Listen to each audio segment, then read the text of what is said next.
What's up, ATG fam, and welcome to my ankle sprain formula. Step 1 is flossing 1,000 reps a day. This is broken up as 10 sets of 100, doing 10 up and back, 10 circles one way, 10 circles the other way, continued, you get to 90, and then the final 10, another 10 straight. That is phase 1.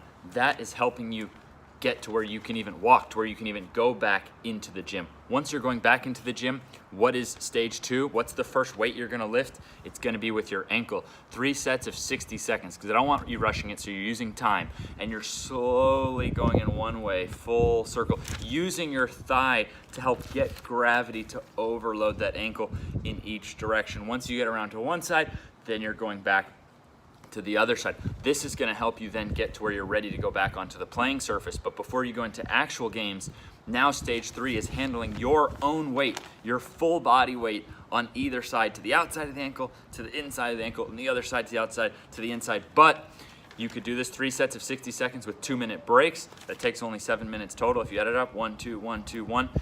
But for some people, even getting into that is gonna be too painful to start. So in replacement of that, or as warm up for that, it takes a little while, but you would do 3 sets of 20 reps on each side of your ankle using a band under your Achilles, up, and then bring it, depending on which way you bring it around, you can actually get your ankle to a twist, just like simulating that sprain. So we're stretching, but strengthening, so don't let the band go.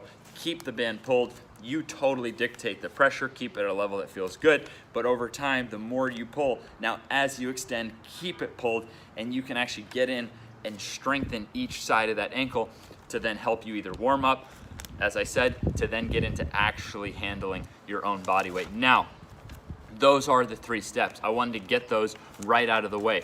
If you want to understand more about this, how I came to these conclusions, why we're doing these different drills, let's keep carrying forward, okay? So since I began my knees over toes journey 10 years ago, only twice did something in my lower body stop me from playing basketball. They were almost identical injuries in both cases. Basically, I landed on someone's foot. And if you think in basketball, and this happens in many sports, but in basketball, we're wearing these high-heeled shoes, right? So now imagine I land on someone wearing like a freaking size 15 shoe, and now my heel's elevated. It's a massive roll. So the shorter you are in basketball, factually, the more severe the sprain is. But the taller you are, your foot's huge in everyone's way, the more likely you are to have a sprain.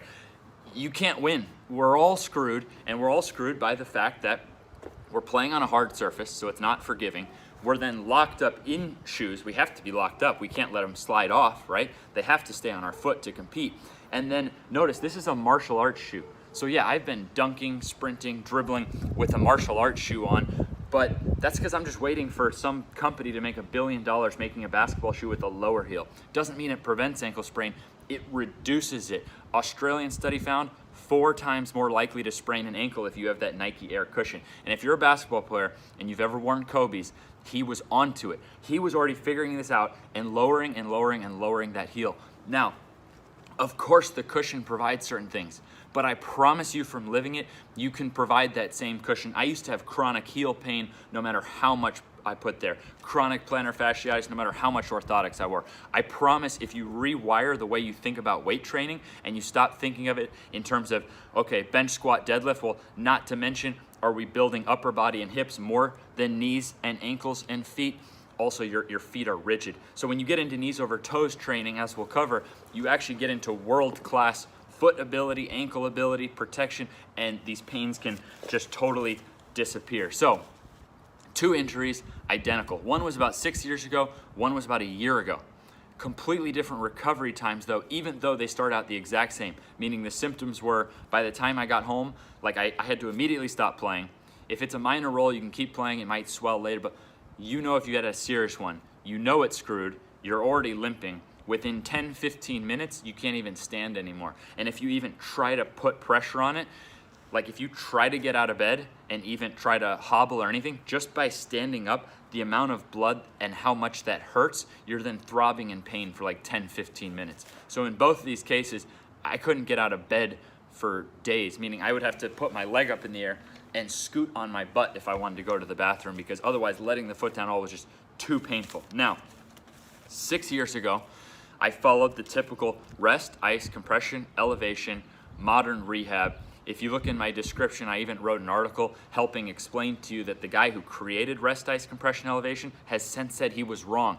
So if you Google what to do after certain injuries like an ankle sprain, it'll tell you what the very guy who created this now says and knows was wrong, and he's written all about it. And in my article, I give his article. Anyways, check the description if you want to learn more about why rest ice compression elevation is scientifically wrong. So it took about 6 months after that 6 year ago sprain, about 6 months later before I could even really play basketball. And even 3 years after that, even though I had figured out how to bulletproof my knees, or so I thought, I was able to get a much more bulletproof, as I'll explain. 3 years after that sprain 6 years ago, my right ankle that happened to still did not have as much mobility as the left. So you know, if you had a severe sprain, sometimes that can affect you the rest of your life. So at that point in time, I was having such good results with knees, but I was like, I gotta be able to figure this out, right? So if you've been following me for the last 3 years, you've seen that I've been literally more obsessed than anyone in history with ankles. I've done more tibialis raises. I then started seeing, okay, what happens if I get as strong as I can in ankle mobility, right? So rather than just addressing the knee, I started addressing the ankle like crazy. Now I have world-class ankle mobility.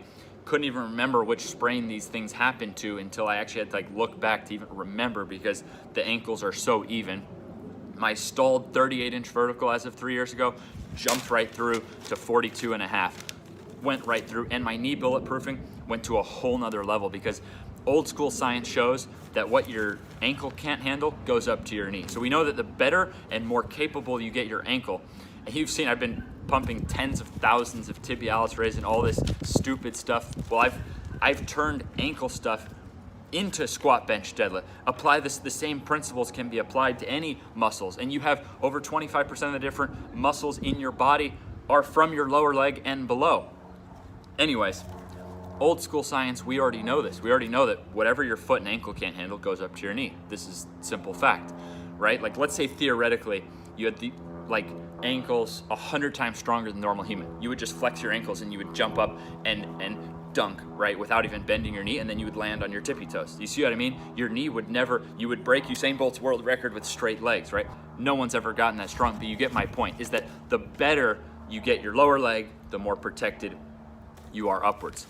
Now, new school science, which I believe in 100%, and this is only coming out in the last year or so, is showing that humans do have some of those, don't want to get into all the complex terms, but basically some of the kind of proteins that salamanders have that we can regenerate cartilage. So I've been believing this for years based on working with people in their knees who were told, oh, you have no cartilage, yada, yada, yada.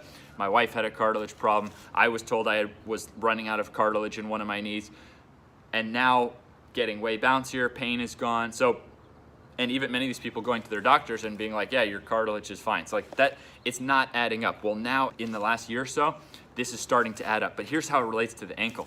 Like a salamander, you're able to regrow cartilage easiest farthest from the body. So you can regrow cartilage in your hips, but it happens much faster in your knees, and it happens even faster in your ankles. You see that? So wherever the salamander gets chopped, it can regrow cartilage fastest, farthest from the body. The closer it gets in, the closer towards actual death versus being able to heal it ourselves. So I do think that's what occurred 3 years ago by then becoming obsessed with the ankles. I reached whole new levels of performance. I even got things that I never thought about in exercise science, like what about Michael Jordan's pull-up jump shot? That's not a vertical jump test. A vertical jump test, you get to stand there, you get to use your hips. You don't get to use your hips like that in a pull-up jumper because you're not telling the defense that's what you're doing. You're going forward and then boom, on the dime, you have to stop with your ankles and knees to stop you from going this way.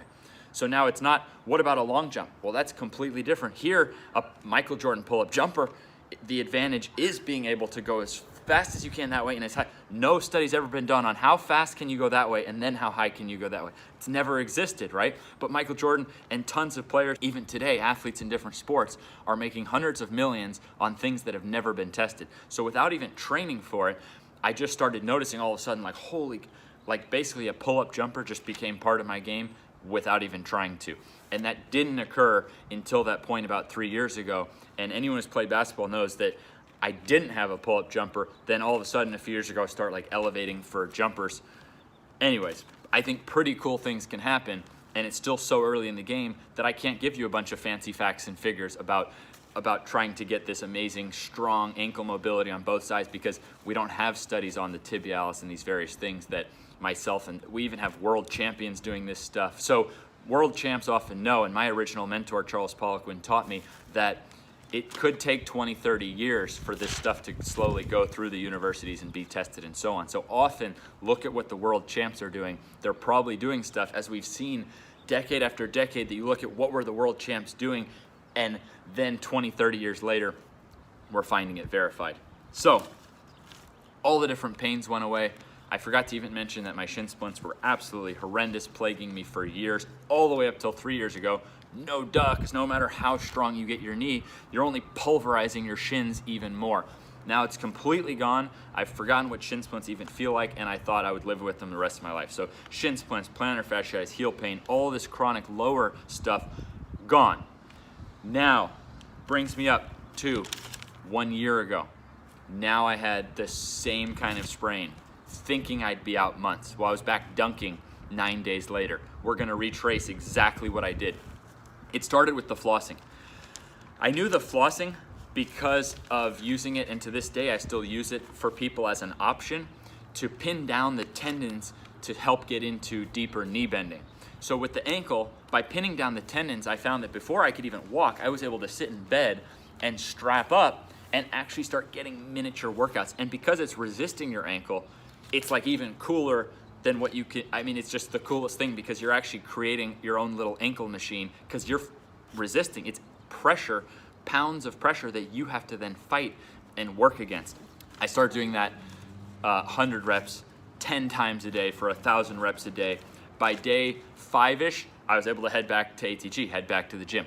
When I went back into the gym, I already knew from an ankle exercise I had developed about a year prior, not for myself, but for people with chronic ankle issues, that doing this stuff alone, while that worked for me, some people still had ankle issues. We had over 10 cases, their word, not mine, not a doctor, of their doctor allowing them to cancel ankle surgeries off loading their ankle, right? Going in circles with dumbbell, measurable amount. I want you to get to where 10% of your body weight is easy. 10% of your body weight should not cause pain and should be easy. That's a mark I found anyone can get to, and that creates a really good mark for being able to go back on the court. So within like 4 days of that, I was back on the court dunking.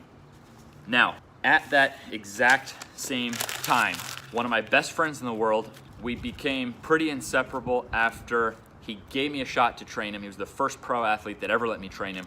I had a broken ankle, then I tore my Achilles. Most people, including myself, thought my career was over.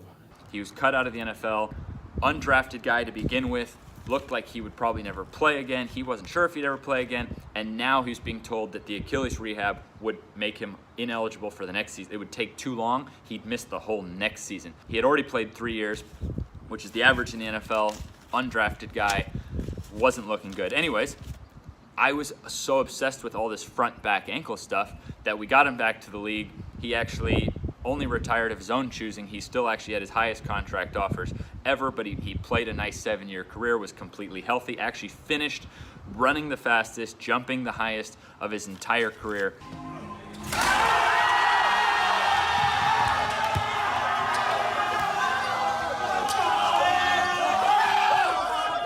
So we were inseparable, and now he was back home right around that time that I was getting back on the court. So this is how stage 3 of the ankles came about.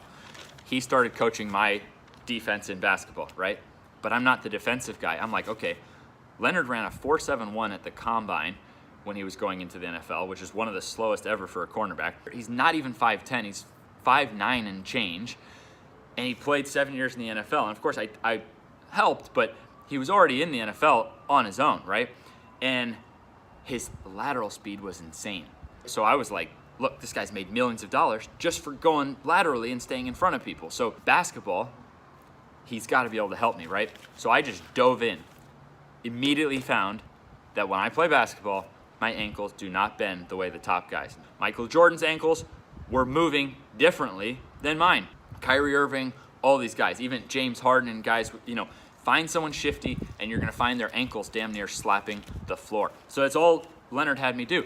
He had me start doing 3 sets of 60 seconds, take about a 2-minute break between sets. You can use this as actually like a cool down after workouts. It's pretty intense, and as I mentioned at the beginning, you may need to regress it to get it into pain-free. Fast forward, I'm looking at my footage, and I was looking at my footage, he wasn't lying. My ankles never went down like that.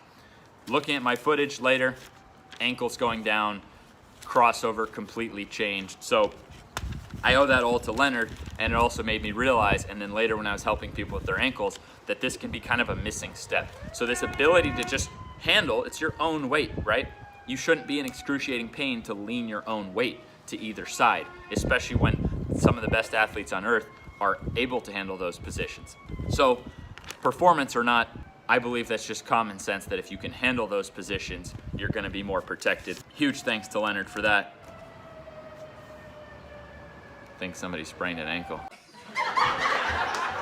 So let's get into the conclusion. The conclusion is that you don't even have to do these 3, as evidenced by the fact, look at Leonard. He did this in drilling and played like this. So I think that's one reason he recovered so well with me, is he already was doing the side to side. So I brought in the front to back to world-class levels and, you know, never been healthier, faster, yada, yada, yada. Whereas for me, I don't play like that. Or I didn't, I should say, now I do. So for me, this was a game changer, right? So this isn't something everyone has to do because a lot are already doing this naturally. But if you're not putting your body in those positions, you're not creating those adaptations over time, or you've had an ankle injury and now maybe one side isn't right, this is for people who need help. I'm not saying that everyone has to do this. Any of these can tie right into knee ability by using them as cool downs after sessions, or I should say warm down, right? So I wouldn't want you to get your ankle unstable before a session, meaning it's gonna be tired. We're tiring out these different muscles. So I think you could do this after knee ability sessions. I think you could do any and all of these 3 levels. But there's one last thing I just have to cover with the ankles, and it's your hamstrings, because you're 4 times more likely to injure your hamstring once you've had an ankle injury. And that really goes for anything in your foot, ankle, or Achilles, because once you have any kind of lower leg issue, your foot's in a boot, you lose a lot in your ankle. Now what happens, now imagine sprinting, right? So let's say one side, because rarely do you just tear both Achilles or sprain both ankles at the same time. So usually it's one side, right? So let's say one side is solid. Now we're adding in the other side, but the ankle can't handle it. So now what has to take the force? Just as we're more likely to injure our knee. So we know the less the ankle can bend, the more likely we are to tear a knee ligament. What's the same for the hamstring? After an ankle injury, you're also more likely to pull your hamstring. Simply, whatever can't be handled here is likely to come up. So I also want to see athletes develop world-class hamstrings before rushing back in the sport. It doesn't take that long. At least be on the route to it, and at least be aware that your hamstring, so either on one side, if you don't bring your ankle fully up to par, and with this kind of stuff, with knee ability plus this video, we can go beyond what you were before, right? So if you don't bring the ankle up though, hamstrings more at risk, and just be aware to also be realizing you need to be addressing your hamstrings extra. Sprinting develops your hamstrings. Now when you have one of these injuries, you stop sprinting. Without realizing it, you lose a lot of hamstring strength. So it's just a killer, and I've personally talked now to multiple Olympians who you can track their career, and it happened with a foot, Achilles, or ankle surgery, then turned into chronic hamstring injuries, and that was it. They were never able to find out what they were really capable of. So that's the purpose of this video, is not just to help you with your ankle, but I hope you can see that you also might unlock and find out what your true potential is. Let's not let a stupid ankle roll that we cannot prevent by certain sports. It's not our fault. Let's not let this stop us from finding out what our actual potential is and finding out, what we could really make of ourselves.